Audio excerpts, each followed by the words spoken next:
Start करता हूँ, सुनना यहाँ पे। अभी जो हमारा जो चैप्टर का तीसरा पार्ट है, तीसरा पार्ट क्या हमारा कि इलेक्ट्रिकल इंस्ट्रूमेंट्स, इलेक्ट्रिकल इंस्ट्रूमेंट्स,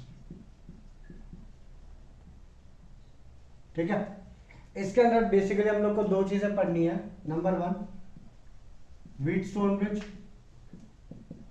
ठीक है, और उसी की एप्लीकेशन होती है मीटर ब्रिज, ठीक है। और इसके अलावा एक चीज पढ़नी है पोटेंशियोमीटर, पोटेंशियोमीटर, ठीक है। और इस पोटेंशियोमीटर में दो चीजें पढ़नी है, comparing the EMF of the cells and दूसरा how to find internal resistance of the cell.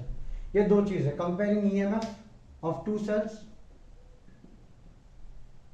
और how to find potential internal resistance, how to find internal resistance, ठीक है। तो आज हम लोग क्या करेंगे, हम लोग ये वाला और इसके क्वेश्चंस करेंगे, ठीक है। सुनना है आपको सब लोग, लिखो वहां पे, हेडिंग डालो Wheatstone bridge,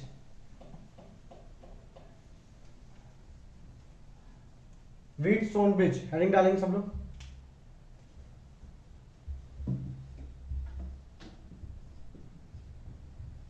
Wheatstone bridge,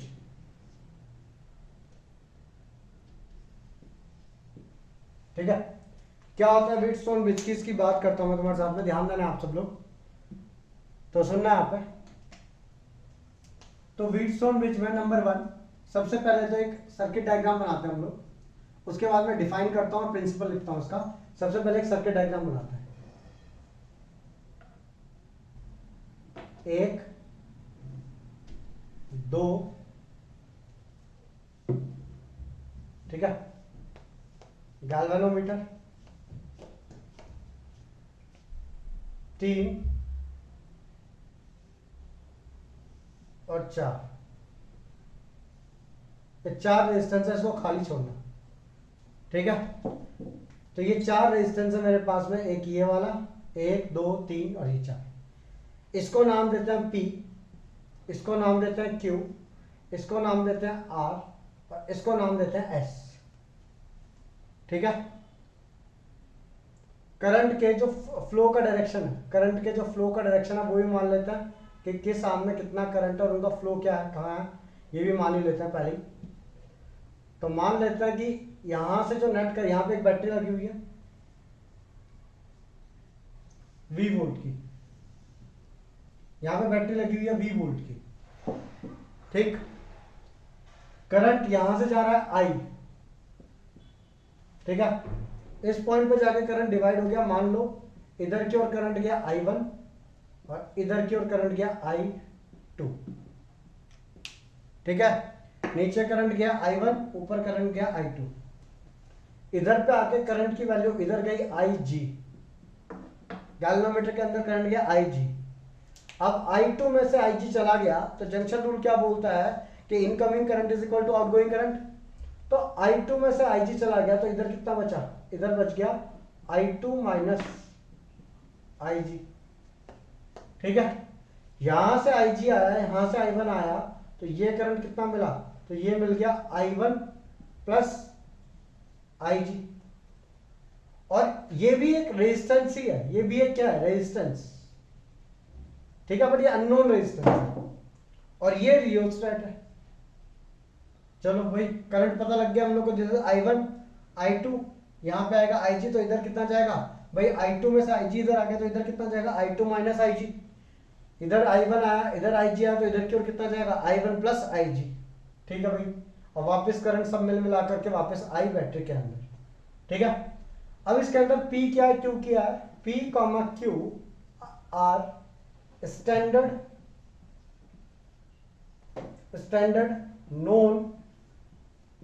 known resistances, ठीक है। R क्या है, वेरिएबल रेजिस्टेंस,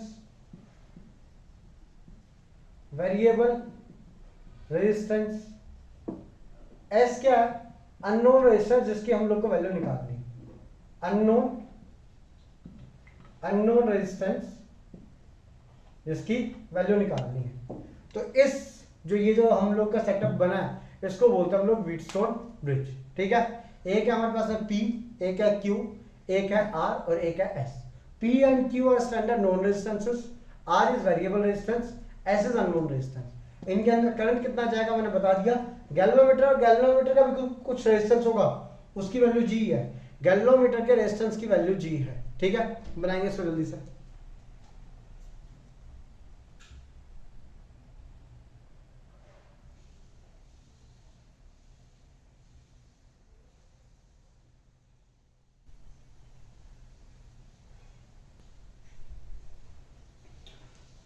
तो भाई इसके आगे की बात करते हैं हम. अब बात करते हैं इनकी डेफिनेशन की और इसके प्रिंसिपल की.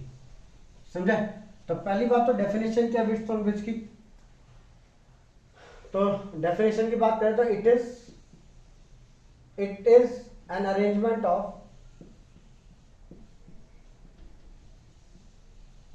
अरेंजमेंट ऑफ फोर रेजिस्टेंसेस या फोर रेजिस्टर्स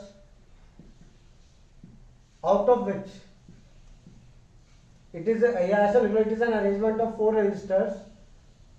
ठीक है, और हम लोग निकालेंगे it is the arrangement of four resistors out of which two are standard known resistances and one is variable resistance.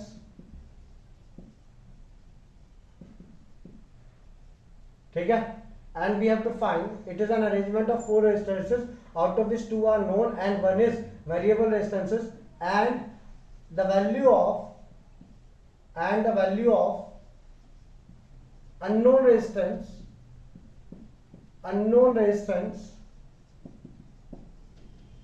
can be expressed in terms of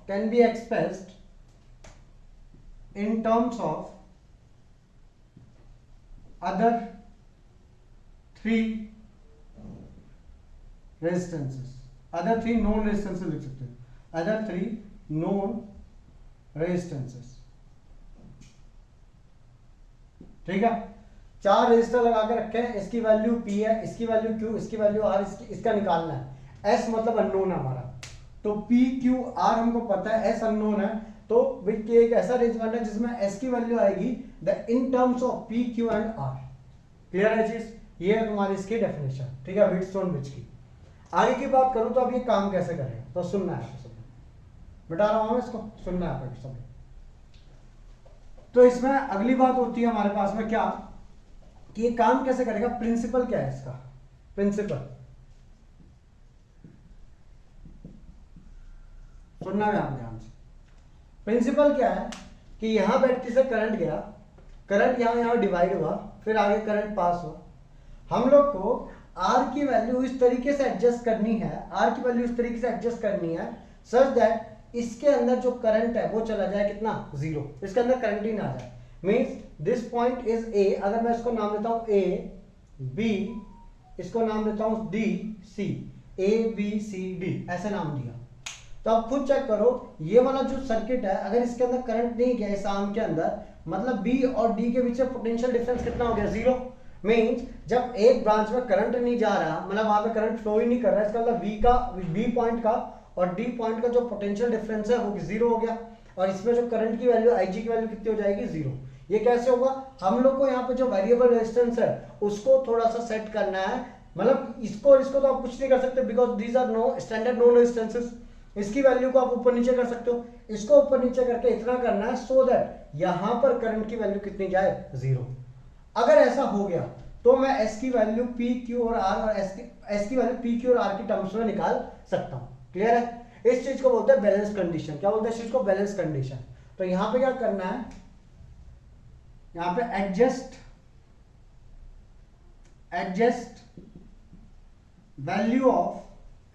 value of R such that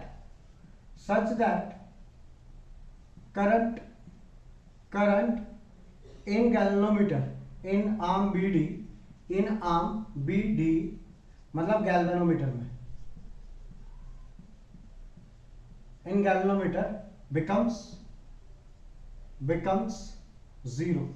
Therefore therefore galvanometer, therefore galvanometer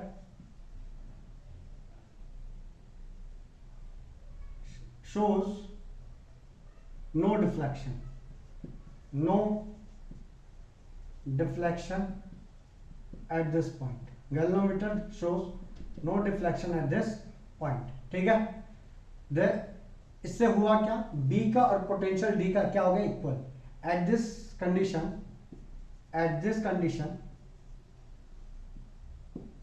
potential of B is equal to potential of D. तो भाई adjust करनी है value rheostat की such that इस arm के अंदर current zero हो जाए. करंट जीरो मतलब गैल्वेनोमीटर की रीडिंग कितनी आ जाएगी, जीरो. गैल्वेनोमीटर की रीडिंग जीरो आ गई मतलब करंट जीरो, मतलब बी का और डी का पोटेंशियल क्या होगा, सेम होगा.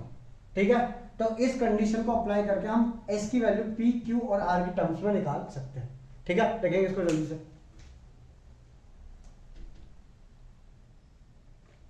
अब आगे की बात करते हैं, इसके डेरिवेशन की बात करते हैं हम लोग. ध्यान देना आप सब लोग. अब डेरिवेशन क्या करना है हम लोग को, एस की वैल्यू निकालनी है in terms of P, Q and are.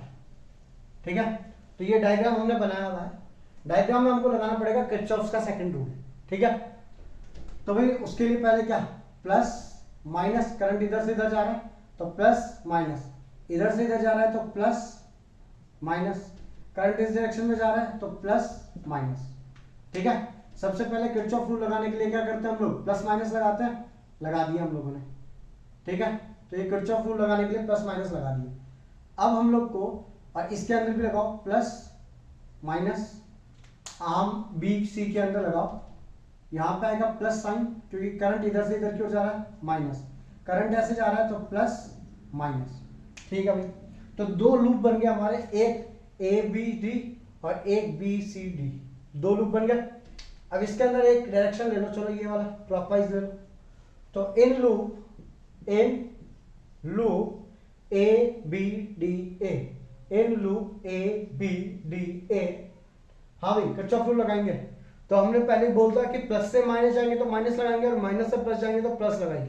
Convention सारे सेम रहना चाहिए. तो चेक करो, यहां से स्टार्ट करते हैं. प्लस से जा रहा है माइनस तो माइनस. करंट कितना है उस ब्रांच में, I2. उसका रेजिस्टेंस कितना है, P. प्लस से कहा जा रहा है माइनस तो माइनस. करंट कितना है, IG. रेजिस्टेंस कितना है, कैपिटल G. माइनस से कहा जा रहा है प्लस तो प्लस. करंट कितना है उसमें, I1. और रेजिस्टेंस की वैल्यू कितनी है, R. इक्वल टू कितना आ गया, 0. ठीक है, चलो भाई एक इक्वेशन तो ये आ गई हमारी. अब आगे की बात करते हैं. In loop B C D B. इस लूप की अगर मैं बात करूं तो सेम डायरेक्शन ले लेते हैं ऐसे वाला. प्लस से कहा जा रहे हैं तो माइनस, तो minus I2 minus IG current की वैल्यू है इनटू Q. माइनस से कहा जा रहा है प्लस तो प्लस I1 प्लस IG उसकी वैल्यू है इनटू S इसका रेजिस्टेंस. माइनस से कहा जा रहा है प्लस तो प्लस IG इंटू G, इसका करंट है IG और इसकी वैल्यू है रेजिस्टेंस की G, तो इक्वल टू 0. दो इक्वेशन आ गई हमारे पास में, बट एट बैलेंस कंडीशन. तो इस इक्वेशन को नाम दे दो 1, इस इक्वेशन को नाम दे दो 2. At balance condition. Balance condition मतलब क्या, जब गैल्वेनोमीटर में कोई भी डिफ्लेक्शन नहीं है. बैलेंस कंडीशन पे गैल्वेनोमीटर डिफ्लेक्शन क्यों नहीं है, क्योंकि करंट की वैल्यू कितनी है हमारी, 0. भाई व्हीटस्टोन ब्रिज काम कब कर रहा था, जब मेरी करंट की वैल्यू, मैं रेजिस्टेंस को आर को मतलब एडजस्ट करूंगा सो दैट इसके अंदर करंट की वैल्यू कितनी आ जाए, 0. तो करंट की वैल्यू 0 है, तो पुट कर दो इक्वेशन 1 और इक्वेशन 2 में करंट की वैल्यू 0. ठीक है, अब IG की वैल्यू 0 पुट करोगे तुम्हारे पास आएगा इक्वेशन 1 बिकम्स, ध्यान देना यहाँ पे, इक्वेशन 1 बिकम्स माइनस I2P, ये 0 हो गया, plus I1R equal to 0. Therefore I1R is equal to I2P. Therefore I1 by I2 is equal to P by R. इसको साइड में रखते हैं. ठीक है, इक्वेशन 2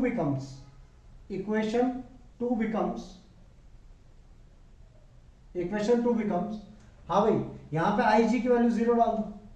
IG की वैल्यू 0 डालोगे तो माइनस I2 इंटू Q, यहाँ IG की वैल्यू 0 तो प्लस I1 इंटू S यहां पे 0 डालोगे तो 0 आ जाएगा, तो इक्वल टू 0। तो I1 into S is equal to I2 into Q. Therefore I1 by I2 की वैल्यू कितनी आ गई, that is Q by S आ गया। अब इन दोनों को कंपेयर करते हैं I1 by I2, I1 by I2, this is P by R, this is Q by S। Therefore P by, इसके नीचे लिखना तुम लोग, P by R is equal to Q by S। ठीक है, तो मैं क्या लिख सकता हूं, therefore S is equal to, therefore S is equal to Q R by P। ये आ गई तुम्हारी S की equation in terms of P। और याद करने के इन टर्म्स ऑफ PQR, और याद करने के लिए पता मैं कैसे याद रखता हूं, P by Q is equal to R by S, P by Q is equal to R by S। Check कर लो, Q नीचे जाएगा R ऊपर आएगा, तो याद कैसे कर सकते हैं, P upon Q is equal to R upon S, जो सामने वाले उनका ratio, P upon Q equal to R upon S। समझे क्या? रिपीट करता हूं, सुनना है। हम लोग ने पहले ये सेटअप बिठा दिया पूरा, इसको बोलते हैं व्हिटस्टोन ब्रिज। ठीक है, व्हिटस्टोन ब्रिज में करना क्या हम लोग को, कि एक इसकी वैल्यू S मतलब अननोन रेजिस्टेंस। काफी किताबों में इसी चीज को ये भी लिखते हैं, X का मतलब होता है अननोन रेजिस्टेंस। तो भाई इसकी वैल्यू निकालनी है in terms of P, Q and R। ठीक है, तो भाई ये हमने बनाया सर्किट। अब उसके बाद में करंट के डायरेक्शंस दे दिए, फिर प्लस माइनस लगा दिया, क्योंकि हमको किरचॉफ का सेकंड रूल लगाना है। फिर हमने एक डायरेक्शन ले लिया क्लॉकवाइज। अब भाई किरचॉफ रूल कैसे लगाते हैं हम लोग, तो ध्यान देना, in loop A B D A अगर प्लस से माइनस जा रहे हैं और हमारा डायरेक्शन भी वही है, हम करंट कहां जा रहा है, प्लस से माइनस, और जो हमने डायरेक्शन पकड़ा है वो हमको इस डायरेक्शन में जाना, इस वाले डायरेक्शन में जाना। जैसे हम लोग इधर जा रहे हैं तो प्लस से माइनस, तो हमारा आएगा माइनस I2 इंटू P, फिर प्लस से माइनस तो माइनस IG इंटू G, फिर माइनस से प्लस जा रहे हैं तो प्लस I1 इंटू R। ये लगा दिया। In loop B C D B, भाई प्लस से माइनस जा रहे हैं तो minus I2 minus IG into Q। ठीक है, माइनस से प्लस जा रहे हैं तो plus I1 plus IG into S, फिर माइनस से प्लस जा रहे हैं क्योंकि हम तो ऐसे घूम रहे हैं ना, माइनस से प्लस जा रहे हैं तो plus IG into G equal to 0।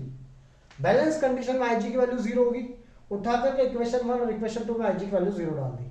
जैसे ही हम लोगों ने IG की वैल्यू 0 डाल दी, हमारे पास में क्या आ गया, यहाँ पे एक इक्वेशन 1 थी, यहाँ पे 0 बन गया, तो ये आ गया। इक्वेशन 2 से हमारे पास में ये आ गया। अब इन दोनों को इक्वेट कर दिया तो P by R equal to Q by S की वैल्यू आ गई। याद रखने के लिए याद कर सकते हो, P by Q is equal to R by S। समझे क्या? देखेंगे इसको जल्दी से।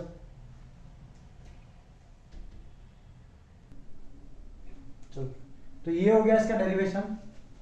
अब 2-3 पॉइंट है। पहला, अगर बैटरी को और गैल्वेनोमीटर की पोजीशन चेंज कर देते हो तो इस कंडीशन पे कोई फर्क नहीं पड़ता। आई रिपीट, बैटरी को और ये क्या बोलते हैं, गैल्वेनोमीटर को अगर आप चेंज कर देते हो तो कंडीशन पे कोई फर्क नहीं पड़ेगा। पहला पॉइंट लिखो सब लोग। पहला पॉइंट है, interchanging the position of battery and galvanometer does not effect the working of Wheatstone bridge. लिख लो वहां पे जल्दी। पहला point, interchanging,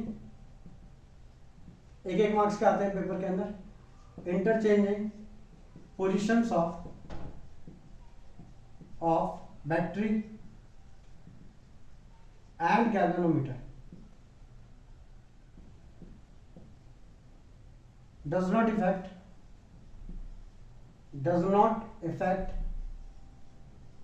affect working of Wheatstone bridge।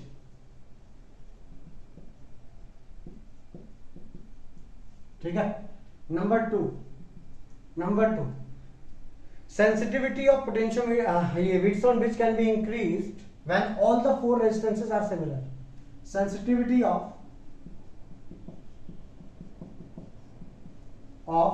Wheatstone bridge, sensitivity of Wheatstone bridge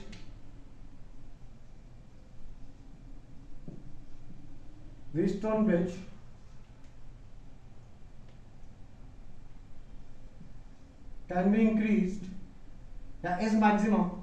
Sensitivity of Wheatstone bridge is maximum when all four resistances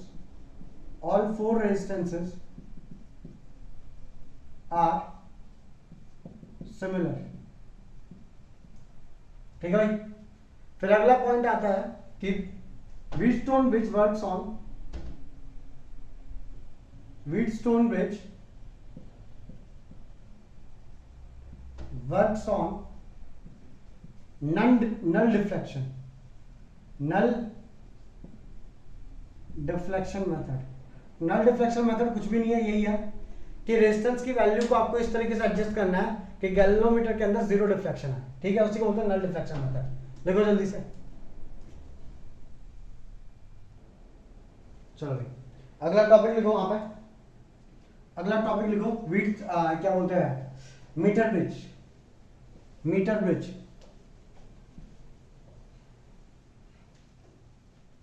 सब लोग next topic metre bridge.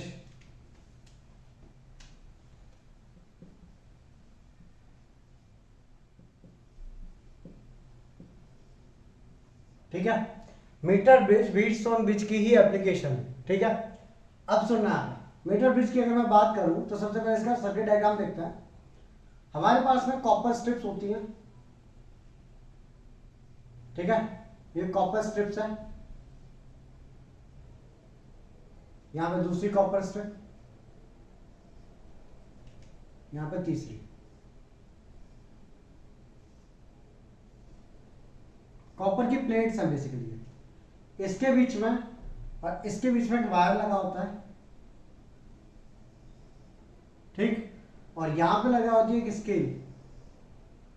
ये scale होती है 1 मीटर की, इसलिए इसका नाम है मीटर ब्रिज, ठीक। स्टार्टिंग रीडिंग 0, फिर 10, 20, 30, 40, इतने सेंटीमीटर करते करते 100 सेंटीमीटर, मतलब 1 मीटर की तुम्हारी ये मीटर ब्रिज हो, ठीक है। अब क्या करेंगे, ध्यान देंगे आप सब लोग।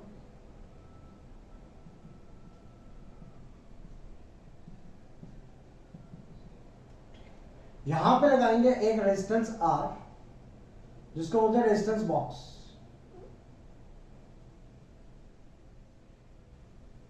ठीक है, ये लगेगा रेजिस्टेंस R।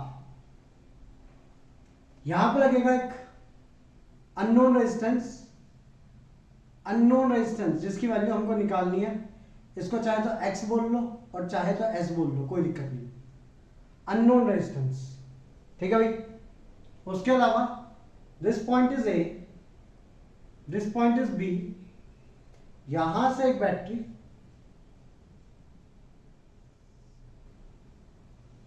ठीक, यहां से गैल्वेनोमीटर,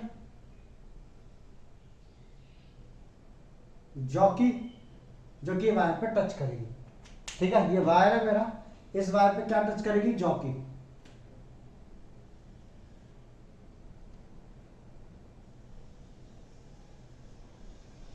ठीक है। जॉकी का मतलब क्या होता है, तो सिंपल सी बात है, जॉकी का मतलब क्या होता है, ऐसा मान लो कि जैसे तुम्हारा टेस्टर नहीं होता है, टेस्टर आगे से कैसा दिखता है, टेस्टर का आगे से शेप कुछ ऐसा होता है, हाँ कि ना।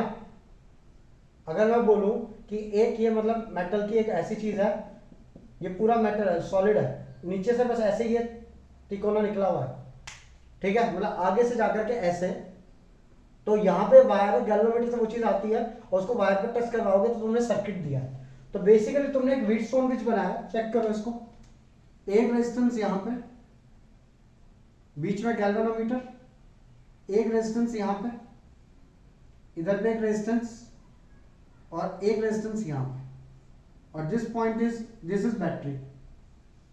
तो A B C D, तो देखो यहाँ A, बीच में गैल्वेनोमीटर, ये रहा, ये वाला पॉइंट ये रहा A B, ये वाला पॉइंट C, और ये वाला पॉइंट A B, और रुको 2 मिनट, A B, ये वाला पॉइंट D होगा, this point is A B,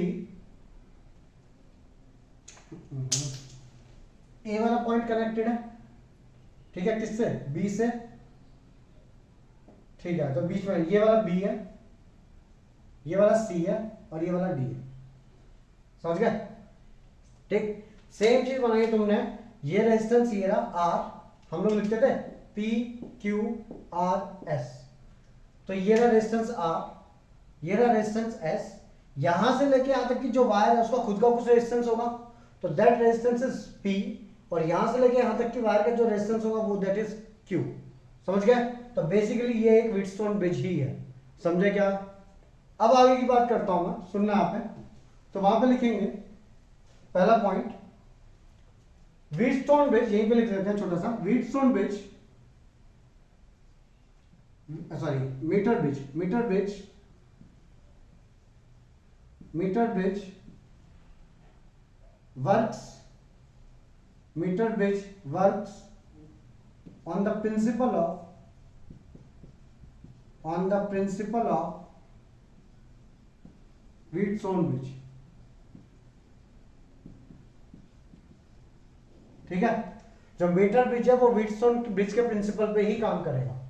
ठीक, सेम चीज है, बस ये एक अलग सेटअप है, बाकी है व्हीटस्टोन ब्रिज ही पूरा एक टाइप का। अब अगर आगे की बात करूं, मेरे को एस की वैल्यू निकालनी है, कैसे निकालूंगा? ठीक है, अगर एक चीज देखो यहां पर, लेट सपोज यहां से जो यहां तक का रेजिस्टेंस है, ठीक है, वो निकालना पड़ेगा, यहां से यहां तक का रेजिस्टेंस निकालना पड़ेगा, और ये पूरी लेंथ जो है, लेट सपोज ये लेंथ जो है वो L मान लेते हैं, this length is L centimetre and this length is 100 minus L centimetre, क्योंकि टोटल लंबाई कितनी थी इसकी? 1 मीटर की, तो अगर ये L सेंटीमीटर था तो ये 100 minus L centimetre. Now let resistance per unit length, resistance per unit length, per unit length of wire A to C of wire AC is equal to R। Resistance per unit length मतलब 1 centimetre length का जो resistance है वो हमने मान लिया R मान लिया। क्यों? क्योंकि 100 सेंटीमीटर का वायर है और एक रेजिस्टेंस पर यूनिट लेंथ मतलब हर 1 सेंटीमीटर का रेजिस्टेंस कितना मान लिया? R। तो मैं बोल सकता हूं 1 सेंटीमीटर का रेजिस्टेंस है R, 2 सेंटीमीटर का 2R, 3 सेंटीमीटर का 3R हो जाएगा, 4 सेंटीमीटर का 4R हो जाएगा। तो अगर L लेंथ है तो इसका रेजिस्टेंस कितना हो जाएगा? LR। ठीक है, therefore resistance of wire AB, resistance of AB, that is RAB, that is equal to RAB is equal to L into R। भाई उसकी लेंथ L है, resistance per unit length R है, तो L into R, उसको हम लोग नाम दे देते हैं P, तो P की वैल्यू होगी L into R। ठीक है, resistance of B to C of BC, that is resistance of BC is equal to, इसकी लेंथ कितनी बची भाई? 100 माइनस L इंटू R। अब ये L लेंथ कौन बताएगा? तो सुनना यहाँ पे, हमने क्या किया भाई, R हमारा रेजिस्टेंस है, L लेंथ है, 100 माइनस L लेंथ, ये कहां से है? हम लोगों ने जॉकी को मूव करवाएंगे पूरी वायर पे, जहां पे गैल्वेनोमीटर की रीडिंग 0 हो जाएगी, दैट लेंथ इज L। समझे क्या? क्यों? क्योंकि ये किसके प्रिंसिपल पे बेस्ड है? व्हीटस्टोन ब्रिज, और व्हीटस्टोन ब्रिज के प्रिंसिपल के हिसाब से गैल्वेनोमीटर करंट कितना आना चाहिए? 0। तो भाई हमने क्या किया, जो जॉकी है, जॉकी यहां से लेके यहां तक मूव करवाएंगे, जब किसी पॉइंट पे पहुंचकर गैल्वेनोमीटर की रीडिंग 0 हो गई तो दैट लेंथ इज L। समझे क्या? इसको बोलते हैं बैलेंस लेंथ। क्या बोलते हैं इसको? Balance length. तो that balance length is L। अगर ये L बची तो ये कितनी बचेगी? 100 minus L centimetre. Resistance per unit length कितना है इस वायर का? रेजिस्टेंस पर यूनिट लेंथ है स्मॉल r, तो L लेंथ का रेजिस्टेंस कितना हो जाएगा? L into R। इस वायर का रेजिस्टेंस का कितना होगा? 100 माइनस L into R। ठीक है, अब आगे की बात करते हैं भाई। तो ये तो हो गया resistance of AB, resistance of BC। Now according to Wheatstone bridge, according to principle of Wheatstone bridge, P by Q is equal to R by S। पढ़ा था? P by Q is equal to R by S, ये हमको पता already, R की value हम लोग को पता है, तो P by Q। ठीक है, तो P by Q कितना आएगा? P की वैल्यू कितनी है? R LR upon 100 minus L into R is equal to R by S।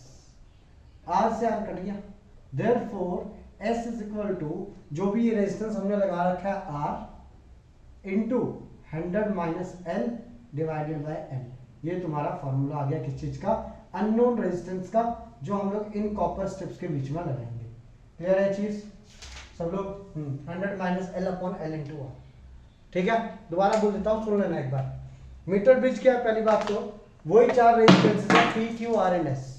भाई ए बी ये पूरा का पूरा एक वायर है, ये कॉपर की स्ट्रिप्स हैं। आई रिपीट, ये कॉपर की स्ट्रिप्स हैं, मतलब ये नॉर्मल कॉपर की प्लेट्स हैं जो सिर्फ कनेक्शन बिठाने के लिए यूज हुई है, बाकी कुछ भी नहीं है। ये कॉपर के स्ट्रिप्स हैं, इनका प्रैक्टिकल भी है इस वाले का। ठीक है, इसके बीच में हमने एक रेजिस्टेंस लगा दिया आर, इसके बीच में रेजिस्टेंस लगा दिया एस। इसका रेजिस्टेंस हमको निकालना है। This is unknown, this is known. ये नोन रेजिस्टेंस है और ये अननोन है। ठीक है, ए से लेकर के बी तक वायर है, ए से लेकर सी तक, उसकी लेंथ है 100 सेंटीमीटर। 1 मीटर मतलब 100 सेंटीमीटर। नीचे ये स्केल है हमारी, स्केल जस्ट रीडिंग देखने के लिए। हमने क्या किया, ये जॉकी को, बैटरी लगी हुई है 20 वोल्ट की, जॉकी को यहां से आगे तक टच करवाते जाए, पॉइंट पॉइंट पर टच करवाते रहेंगे। जहां पे गैल्वेनोमीटर की जीरो रीडिंग आ जाएगी वहीं पे जाकर के रुक जाएंगे। रुक गए ना। मीटर ब्रिज काम करता है किसके ऊपर? व्हीटस्टोन ब्रिज के ऊपर। देयरफॉर मैं डायरेक्टली लिख सकता हूं, अगर इस वायर का पर यूनिट लेंथ का रेजिस्टेंस आर है, इस वायर का पर यूनिट लेंथ का रेजिस्टेंस कितना है? Are.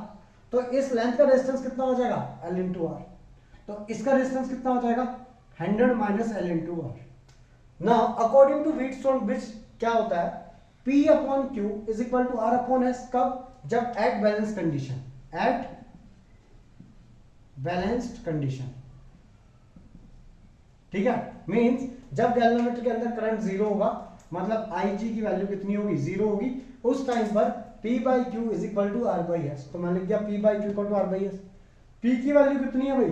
That is L into R. इसकी वैल्यू कितनी है? 100 minus L into R, that is equal to R upon S. तो R अपॉन एस, R से R कट गया, S की वैल्यू आ गई R into 100 minus L upon R. Means अगर मैंने प्रैक्टिकल के टाइम पे बैलेंसिंग निकाल ली और एक जो रेजिस्टेंस जो मेरे को लगाना है ऑलरेडी मुझको पता है, तो सिंपल सी बात है, जो अननोन रेजिस्टेंस है मैं उसकी वैल्यू निकाल सकता हूँ। क्लियर है? देखेंगे इसको जल्दी से। तो भाई क्वेश्चन स्टार्ट करते हैं इसके। तो पहला क्वेश्चन देखो, वहां पे पहला क्वेश्चन है, इसके ऊपर जो थ्योरी क्वेश्चन आता है, और जनरली ये प्रैक्टिकल में वाइवा में पूछे जाते हैं क्वेश्चंस। स्कूल में भी आते हैं बट जनरली प्रैक्टिकल में वाइवा में पूछे जाते हैं क्वेश्चंस। ठीक है, नोट रुको।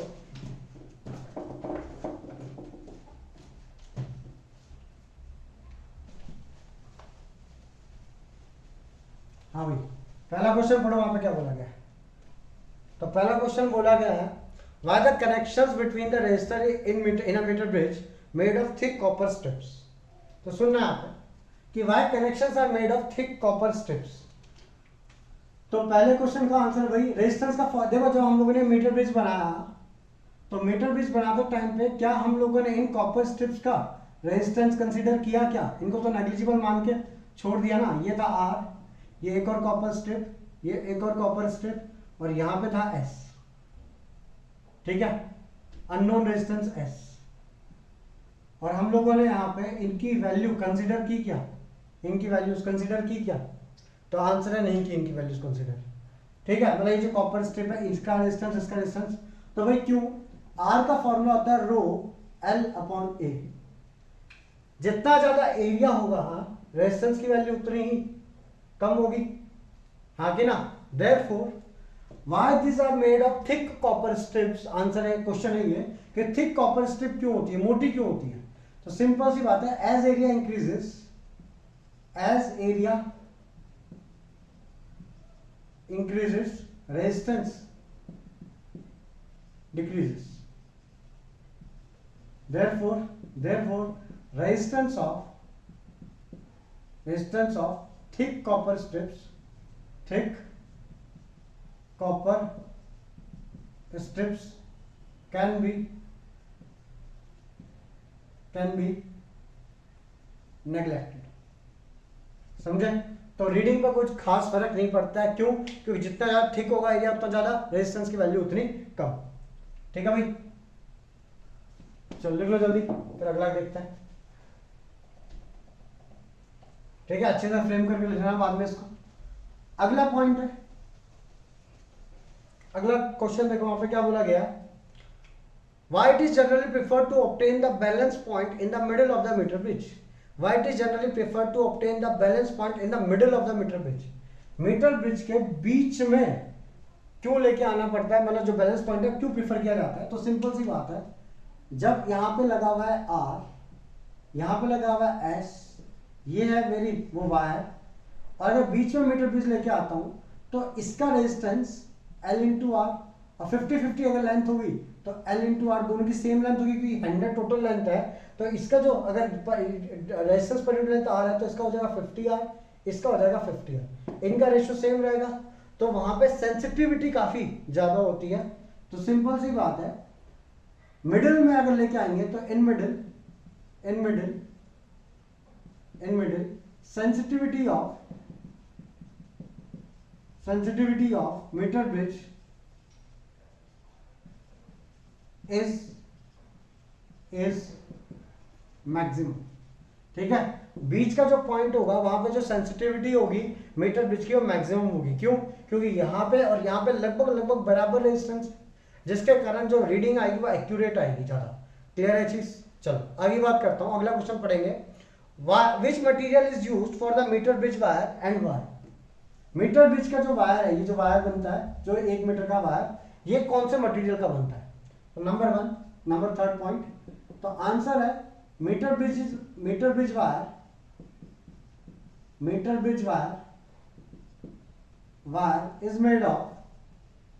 is made of मैग्नेनिन और कॉन्स्टेंटन। ठीक है, मीटर ब्रिज का जो वायर है वो बनता है मैग्नेनिन का और कॉन्स्टेंटन का। क्यों? सुनना आपने, जैसे ही करंट फ्लो करेगा, as current starts flowing temperature increases, हाँ कि ना, therefore value of resistance changes। Metre bridge का जो वायर है ऊपर एक रेजिस्टेंस लगा हुआ है, ठीक है, यहां पे जॉकी, और यहां पे लगा हुआ है एस रेजिस्टेंस। ये मीटर ब्रिज का वायर है 1 मीटर की लेंथ का। जैसे ही करंट फ्लो करेगा इसमें टेम्परेचर बढ़ेगा, रेजिस्टेंस चेंज होगा। आई कैन से रेजिस्टेंस की वैल्यू बढ़ेगी जब टेम्परेचर चेंज होगा तो, अगर नॉर्मल लगाएं तो। बट अगर हम लगाएंगे मैग्नेनिन और कॉन्स्टेंटन का, क्यों भाई? बिकॉज अब देखो, as the current starts flowing temperature increases, therefore value of resistance changes, but resistance of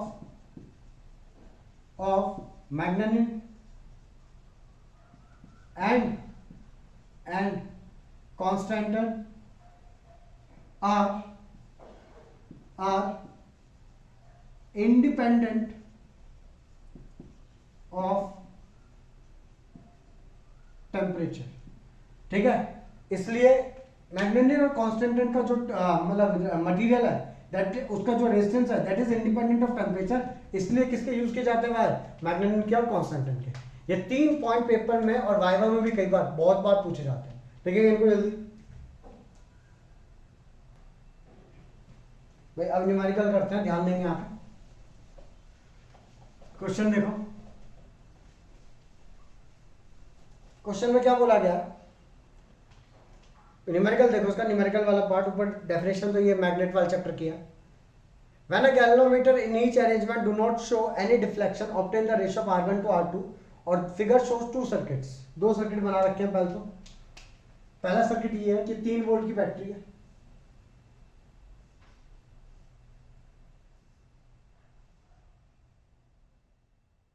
ठीक है, बीच में गैल्वेनोमीटर जो 60 ओम का है, यहां पे एक रेजिस्टेंस,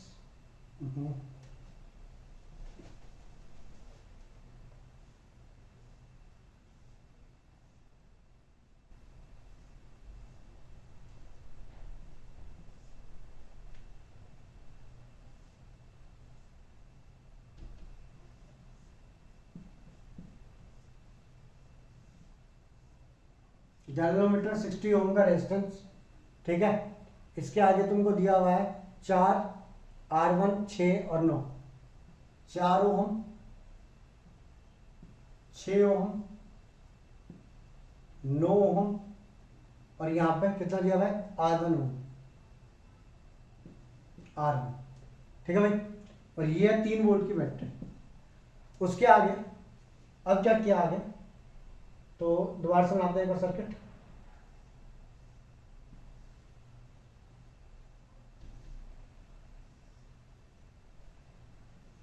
गैल्वेनोमीटर, सॉरी यहाँ पे बैटरी है इस बार बैटरी है 3 वोल्ट की, ठीक। यहाँ पे 6 ओम, यहाँ पे इस बार 12, यहाँ पे है R2 और यहाँ पे 8 ओम। और क्या बोला है तुम लोग को, यहाँ पे गैल्वेनोमीटर है जो कि कितने का है 1.2 ओम का। ये तुमको क्वेश्चन में दिया हुआ है, ठीक है।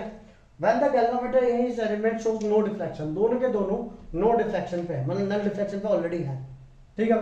बोला है R1 और R2 का रेशियो निकालो, R1/R2। तो अभी एक प्रॉपर्टी हम लोगों ने पढ़ी थी क्या, कि अगर गैल्वेनोमीटर को और बैटरी को आप इंटरचेंज भी कर देते हो तो कोई फर्क नहीं पड़ता। गैल्वेनोमीटर की मतलब ये जो व्हीटस्टोन ब्रिज है इसकी वर्किंग पे कोई फर्क नहीं पड़ता अगर दोनों की आप क्या बोलते हैं पोजीशंस भी चेंज कर देते हो।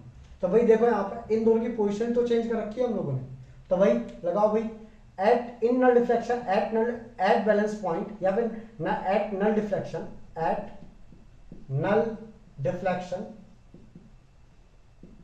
Eight null deflection P/Q is equal to R/S. Therefore 4/R1 is equal to 6/9। तो भाई कितना आएगा R1 is equal to, R1 इधर जाएगा 9 4 जा 36 डिवाइडेड बाय 6, तो कितना आ गया 6 ओम आ गया। इधर की बात करें तो P/Q is equal to R/S, बाकी किसी को देखना ही नहीं है, क्यों, क्योंकि बैटरी को गैल्वेनोमीटर को इंटरचेंज कर दो, नल डिफ्लेक्शन पे कोई फर्क नहीं पड़ता है। तो भाई at null deflection P/Q is equal to R/S, तो भाई 6/12 is equal to R2/8, तो R2 की वैल्यू हो गई 6 8 जा 48 बाय 12, 12 4 जा 48। Therefore R1/R2 is equal to 6/4, that is R1/R2 is equal to 3/R1/R2 equal to 3/2 ratio आ गया। समझे क्या, लिखेंगे इसको, सुनना आ गया। तो अगला क्वेश्चन देखते हैं भाई, अगला क्वेश्चन देखो वहां पे स्क्रीन पे, पढ़ो क्वेश्चन को।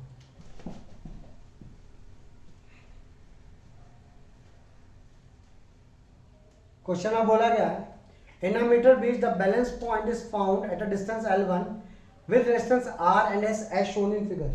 ठीक है भाई, जब रेजिस्टेंस R कनेक्टेड है, मींस एक मीटर ब्रिज है, जब यहाँ पे रेजिस्टेंस R कनेक्टेड है, देखो अभी कॉपर स्ट्रिप और वो सब नहीं बना रखी, जैसे एक छोटा सा डायग्राम बना रखा है R, ये बीच का पॉइंट, यहाँ पे S, ठीक है, ये मीटर ब्रिज का वायर, यहां से जॉकी, गैल्वेनोमीटर, और जॉकी ने यहां पे टच किया, ये R है, ये S है, ये L1 लेंथ है, और ये बची कितनी 100 माइनस L1, ठीक है। तो क्या बोला गया है, और यहाँ पे बैटरी लगी हुई है, ठीक है। तो क्या बोला गया है कि in a meter base the balance point is found at a distance L1 with resistance R and S as shown in figure. ठीक है भाई, an unknown resistance X is connected in parallel to the resistance S and the balance point is found at L2। ठीक, means अब क्या हुआ कि यहां पर रेजिस्टेंस R को तो ऐसे ही रहने दिया, ठीक है, लेकिन यहां पर दो रेजिस्टेंस आ गए, एक S और इसके साथ में पैरेलल में एक और रेजिस्टेंस लगा दिया X, ठीक है। और अब ये बन गया एक नया मीटर ब्रिज हमारा, यहां से लेके यहां तक ही, और यहाँ पे जो अब इसकी जो बैलेंसिंग लेंथ आई, तो यहाँ पे गया मैं गैल्वेनोमीटर, और अब बैलेंसिंग लेंथ आई जो इसकी दैट इज L2, ये बचेगी कितनी 100 माइनस L2, ठीक है, और यहाँ पे बैटरी, ठीक है भाई। तो ये आ गया हमारा नया वैल्यू, मीन्स जब आर और एस था तो balancing point is at L1। नाउ आर एस के साथ में एक्स पैरेलल में लगा दिया तो balancing point is at L2। Question में बोला गया obtain the formula of x, x की वैल्यू निकालो, एक्स की value in terms of L1 L2 and S। ठीक है, L1 L2 और S की टर्म्स में किसकी वैल्यू निकालो, S की वैल्यू निकालो। चलो आ जाओ स्टार्ट करते हैं, ध्यान देना आप सब लोग ध्यान देंगे यहाँ पे। हाँ भाई आ जाओ। तो वही सबसे पहली चीज, ये बैलेंस कंडीशन में है तो P by Q is equal to R by S हमारा फॉर्मूला था। तो इसका रेजिस्टेंस पर यूनिट लेंथ मान लेते हैं, R मान लेते हैं। तो R upon S is equal to R upon S at balance condition,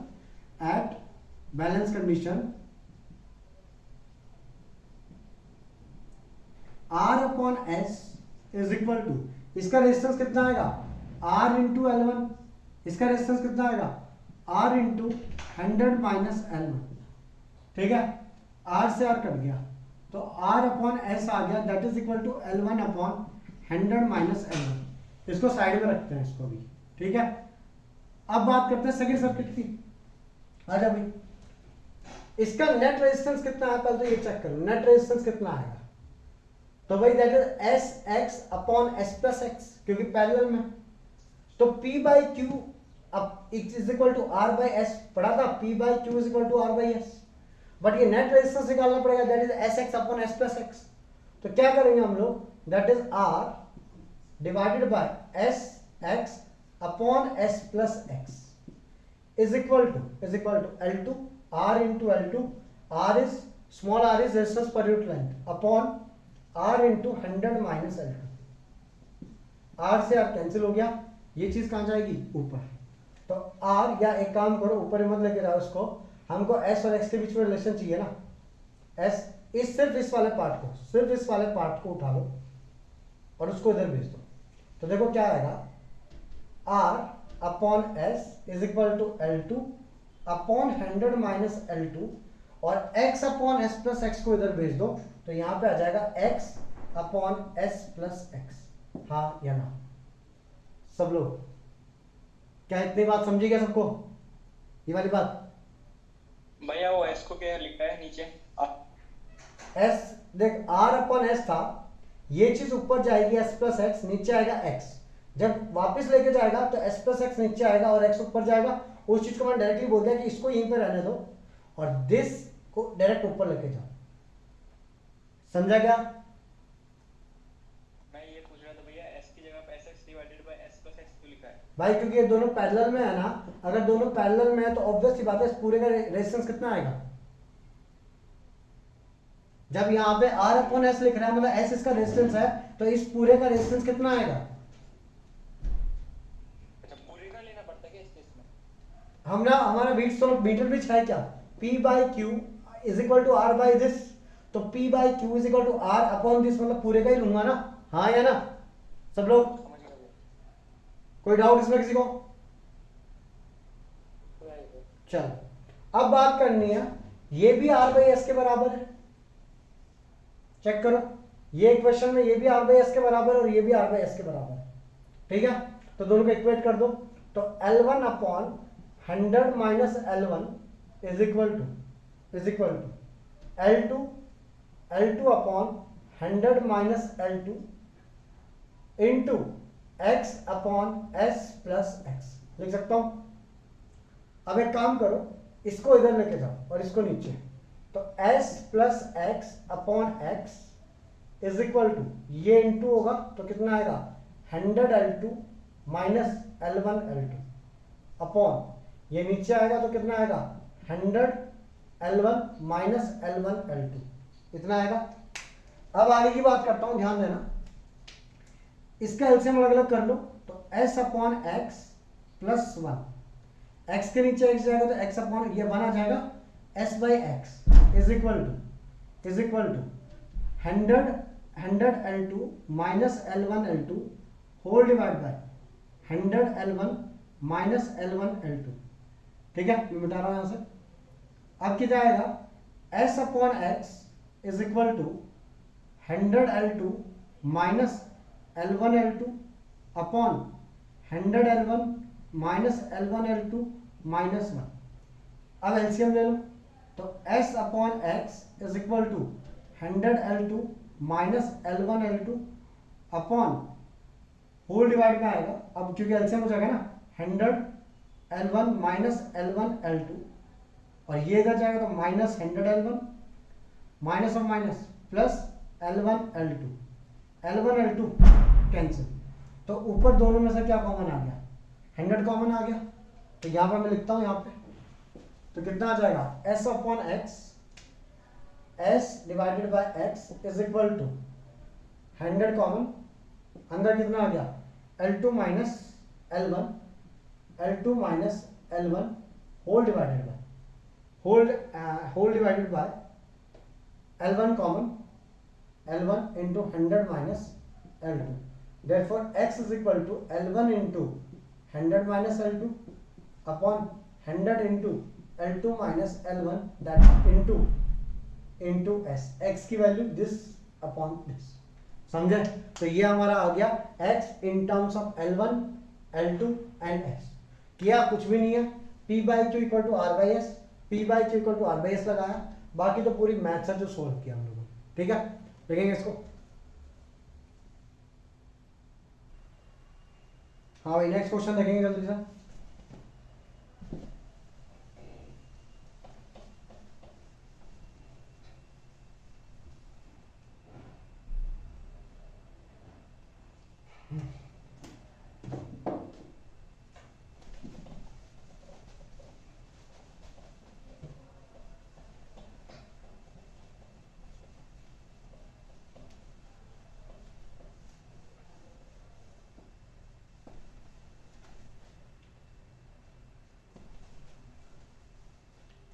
question number 29 देखेंगे यहाँ पे। In a meter bridge the null point is found at a distance of 40 centimeter from A, ठीक है?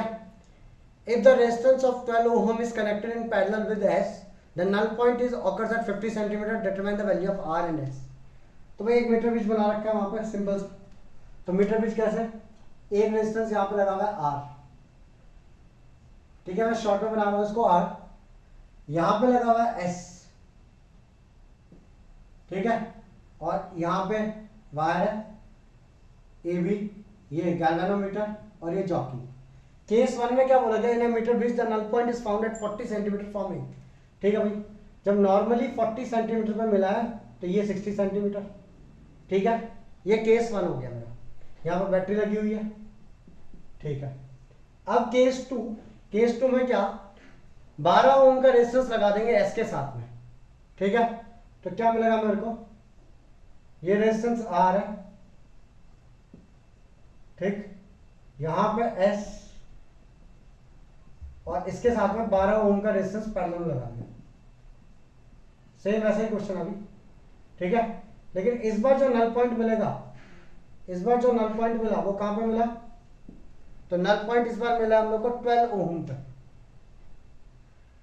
Sorry null point मिला है 50 centimetre पर, बीच में 50 centimetre 50 centimetre, और यहां पर बैटरी, ये दो केस दिए मैंने, ठीक है? हम लोग को R की वैल्यू और S की वैल्यू निकालनी है, तो सिंपल सी बात है P by Q is equal to R by S. अब बार बार जरूरी नहीं कि resistance per unit length R मान के R से R काटोगे, ऐसा मत करो, डायरेक्टली लिख सकते हैं हम लोग P by Q is equal to R by S. Therefore according to Wheatstone bridge, ठीक है, P by Q equal to R by S at null point या at balance condition, P by Q is equal to R by S, तो P by Q is equal to R by S. तो भाई 40 by 60, क्योंकि इसका resistance per unit length R लिखोगे cancel हो जाएगा directly 40 by 60, और you can say 100 L1 upon 100, या डायरेक्टली बोल सकते हो, एक चीज और मैं बोलूं, सुनना आप है, डायरेक्टली बोल सकते हो according to meter bridge formula, meter bridge L1 upon 100 minus L1 is equal to R by S. खत्म बात। L1 की वैल्यू कितनी है 40 by 60 is equal to R upon S, ये कट गया। तो 2/3 is equal to R upon S आ गया। यहां की बात कर लेते हैं भाई, 50/50 ये हो गया केस 1, ठीक है, ये हो गया केस 1। नाउ केस 2, 50/50, तो 50/50 is equal to R upon this, तो दिस इज आर अपॉन, इसका रेजिस्टेंस कितना आएगा 12s अपॉन 12 प्लस एस आएगा भाई। तो आर अपॉन एस को तो यहीं पर रहने दो, ये जो 12 अपॉन 12 प्लस एस है उसको यहां पे लेके जाओ, 50 से 50 कट गया तो ये इधर जाएगा, तो कितना आ जाएगा 12s upon 12 plus S is equal to R upon S, R upon S यहीं पे रहने दो, ये इधर जाएगा तो 12 अपॉन 12 प्लस एस। बट यहां से चेक करो आर अपॉन एस की वैल्यू कितनी आई है 2/3, पुट कर देंगे 2/3, 12 upon 12 plus S is equal to 2/3 आ गया भाई। 12 जा 36 इज इक्वल टू 12 2 जा 24 plus 2s, 36 minus 4 12 equal to 2s, s की वैल्यू आ गई 6 ओम। अब s की वैल्यू अगर 6 ओम है, ठीक है, तो r की वैल्यू कितनी होगी 4 ohm, 2/3 is equal to r by S, तो 2/3 is equal to r by 6, 3 2 जा, देयरफॉर 3 2 जा r की वैल्यू कितनी आ गई 4 ओम। हो गया ये पूरा सॉल्व, समझेगा इसको, लगेंगे जल्दी से। अगला क्वेश्चन देखो भाई, वहां पे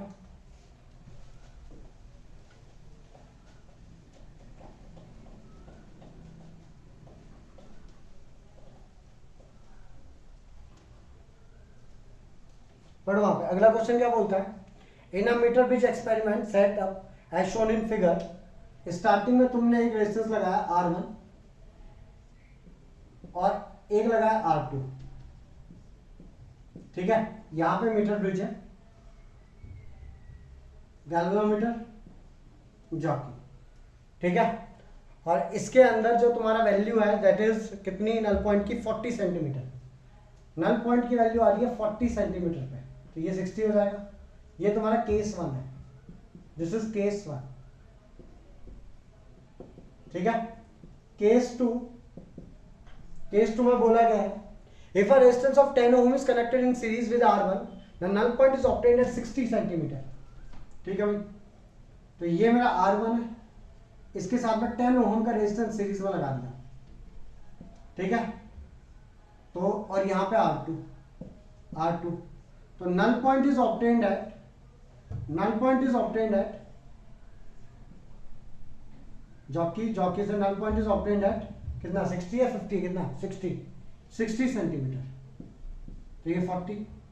find the value of R1 and R2, तो भाई कुछ भी नहीं करना भाई, L upon 100 minus L is equal to R by S, P by Q equal to R by S, भाई हम जानते हैं P by Q is equal to R by S, उसी चीज को हम लोगों ने जब सॉल्व किया था डेरिवेशन करते टाइम पे, तो P by Q is equal to होता है R बाई एस, तो L upon 100 minus L, L upon 100 minus L is equal to R by S.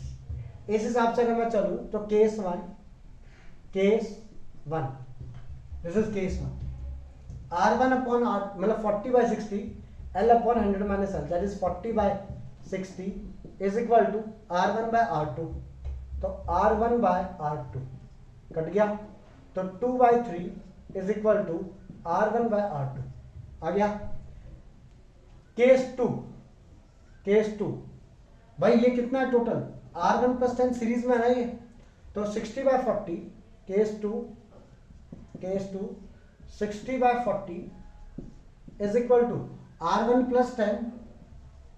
Plus 10 divided by R2 cut गया ये, तो 3/2 इज इक्वल टू, अब इसको अलग अलग कर लो काम कर, तो R1 by R2 plus 10 by R2 लिख सकता हूं, बट R1 बाय R2 की वैल्यू कितनी थी 2/3, उठा के पुट कर देंगे, तो 3/2 plus equal to 2/3 plus 10 by R2, ये इधर जाएगा, तो 3/2 minus 2/3 is equal to 10 by R2, 3 2 जा 6, 3 3 जा 9 माइनस 4 इज इक्वल टू 10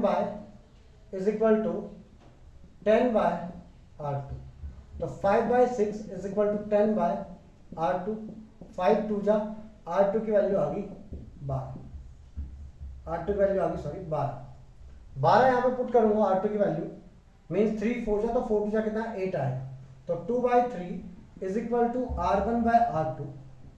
अच्छा R2 की वैल्यू 12 पुट करो तो 2/3 is equal to R1/12, therefore R1 is equal to 24/3, कितना आ गया आंसर 8। ये दो आंसर आ गए 8 ओम और 12। ठीक है लिखिए इसको।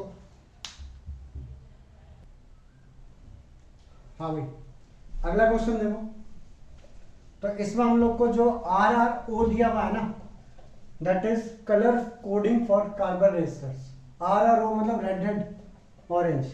अब अगर रेड रेड ऑरेंज है तो इसकी वैल्यू निकाल लो भाई कितनी आएगी। तो भाई पहले तो सर्किट डायग्राम बनाता हूं इसका। सर्किट डायग्राम में क्या बोला गया है, यहाँ पे रेजिस्टेंसेस लगे ना ऐसे,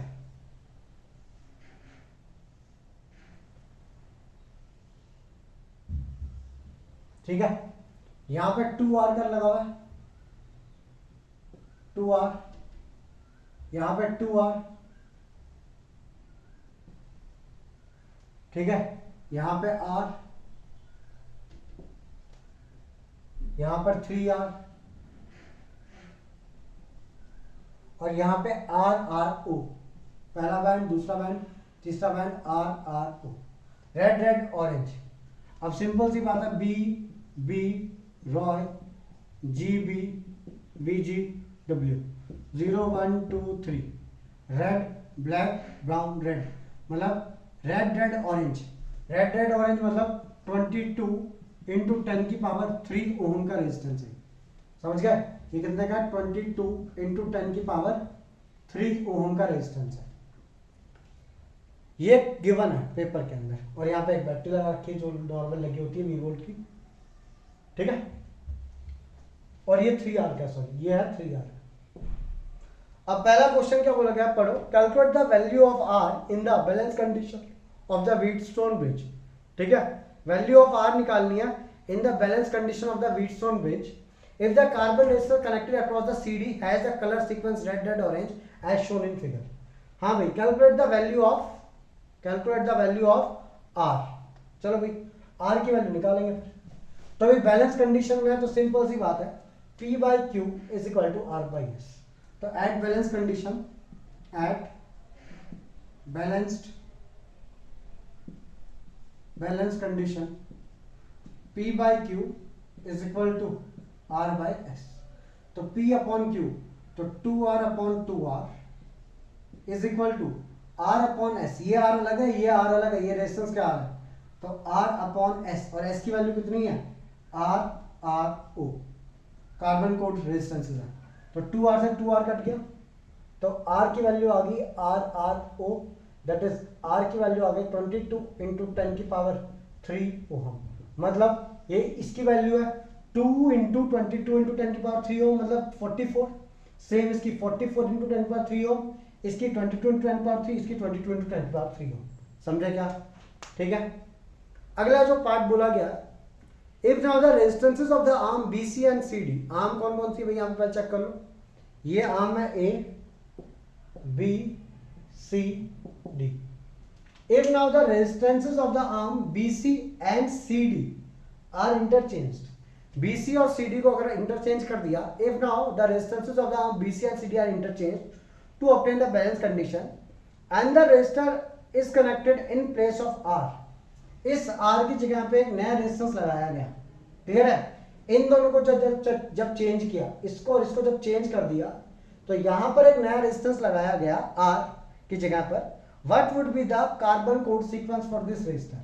तो भाई चलो करते हैं। यहाँ पे मैंने क्या किया, ये लिया मैंने 2R, ठीक है, यहां पे 3R, और यहां पे एक नया रेजिस्टेंस लगाना है, ठीक है। इसको नाम देता हूं मैं N। यहां पे मैंने इंटरचेंज कर दिया, तो यहां पे हो जाएगा RRO, तो इसका कार्बन कोड हो जाएगा RRO, ठीक है भाई। यहां पे आ गया 2R, और यहां पे वही बैटरी लगी हुई है।